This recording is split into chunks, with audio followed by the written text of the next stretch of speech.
Hello, Genius people. Welcome back to Manzurat. So, guys, I know I have not produced a video in so long, but I had to come back and address this issue, which all of the people and new students are bringing up to my channel. The issue is Canada still worth it?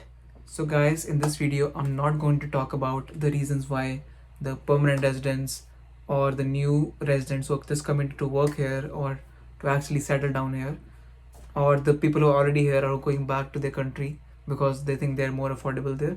We're only talking about reasons why the new international students or the people who want to come here as students do not want to come here. So we'll only talk about that reasons. So very first reason is the increase of tuition fees and doubling up of GIC. So let's discuss what the GIC is. So first of all, GIC means the bank account in which you'll have money, and GIC is not a fees or anything that you'll have to give to the government or the institution you're studying in. GIC is just a proof that you have enough income to support yourself in Canada. So earlier it used to be $10,000 and you'll get $700, close to $700 every month in your bank account so that you can carry out your monthly expenses. But since the inflation is high, the government has increased it. They usually do 20% of the income required to stay in Canada. So that's why it has been doubled up. So instead of 700, you'll get $1,400 every month. So in that case, GIC is not a big issue, but since you know that students are already paying so much fees, like international students, no matter where you're from Ghana, Pakistan, India, Bangladesh, anywhere in Africa, Middle East, or even Russia, Ukraine, anywhere you're from, you know that some countries do not have that good currency as Canada's currency. So you're already, and you also pay premium on your fees. So international students will pay extra fees than what the domestic students pay. Apart from that, when your fees and you're already paying high fees and it's also increasing.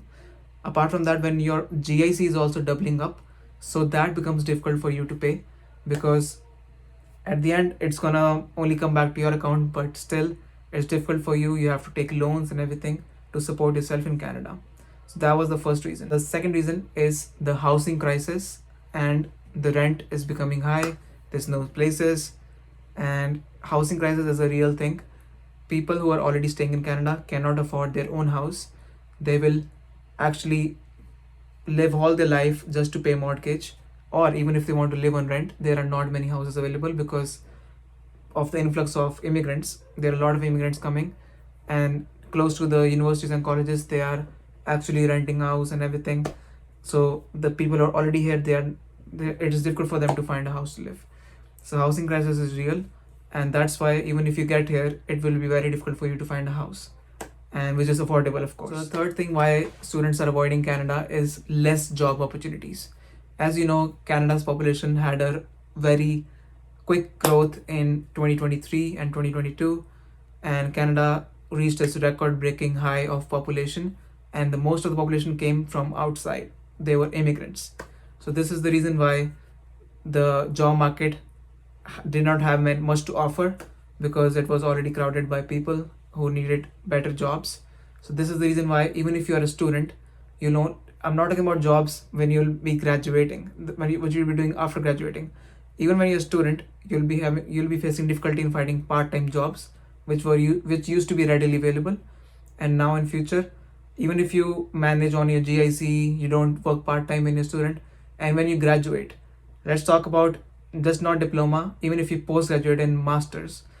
I have a friend who has graduated from University of Ottawa, and I have some friends from University of Toronto, and they are masters in applied sciences, and some of them are masters in engineering. Still, they are not able to find a job even after a year of their graduation. They are driving Amazon vans, Uber, they are working in restaurants. So engineers, doctors, if you're in your country, stay in your country, because even after post graduating and changing your degree into Canadian degree here, I cannot guarantee that you'll get a job. So the fourth reason is difficulty to get admission in the colleges or universities. So as you know, Canada was a very popular location for students, and even if students were not performing well in their country, they just used to give the English test, IELTS, and with just minimum bands they used to, and with using some money they were able to actually get admission in colleges. But that won't happen anymore because Canadian government has limited colleges now, and they'll only accept the genuine documents, genuine everything from accredited colleges. So these colleges are very special because with this, Canadian government is performing two tasks. As I discussed, housing crisis. So Canadian government is only giving study visas to the colleges, to students who are coming to colleges who are providing them the accommodation. If the colleges are not doing that, then Canadian government is avoiding giving even the license for those colleges to give offer letters to students. Secondly, there were many cases where the people would just get paid their agents in India or wherever you're from to get a fake study, like fake offer letter or anything from less popular colleges or which are not properly public or private colleges accredited by government. And this is happening no more. So government has established a new thing where they can actually scan the offer letter from the accredited colleges and universities. Only those will be valid. Otherwise, even if you have a ticket and even if you by chance get a study visa, you will be sent back home from the airport. So this is why it is becoming difficult for, it's not difficult for the students who are genuine, who are genuinely intelligent, and who are doing everything from the right path. But for the students who just used to come to Canada just to get PR and just to get in the country, and then they used to do whatever they wanted to do. So if you're a genuine student and if you have enough money to support yourself in Canada, and obviously it's more money than 4 years ago.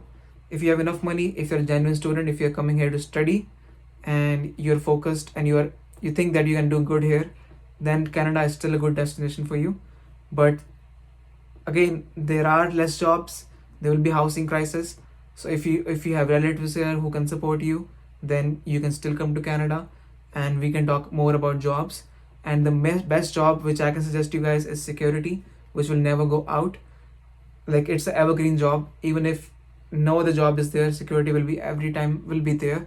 So if you want to create a security guard license, I made a video for that as well. And if you want to create that on a discount, use my code SUM5. I have a description. In the description I have mentioned all the links to get a security guard license along with the discount I am providing you. It's called SUM5. With that you'll get a discount and you can make a security guard license. But in case you do not even get a security guard license and you don't want to do that, you can actually apply in restaurants who are always hiring. That's the thing. Even if you are coming here for a good job, like if you are a doctor, engineer, and you're thinking in your mind that you'll actually crack a job like that, well, my friend, I'll break your bubble that it won't be true. Even after getting graduation, there's no guarantee, unless you're top of the cream, there's no guarantee that you'll get a job here.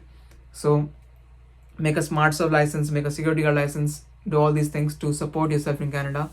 But if you have a good family, if you are able to earn income here, and if you are a genuine student who are coming here to study and not thinking about getting permanent residency here, then Canada is still a good option for you.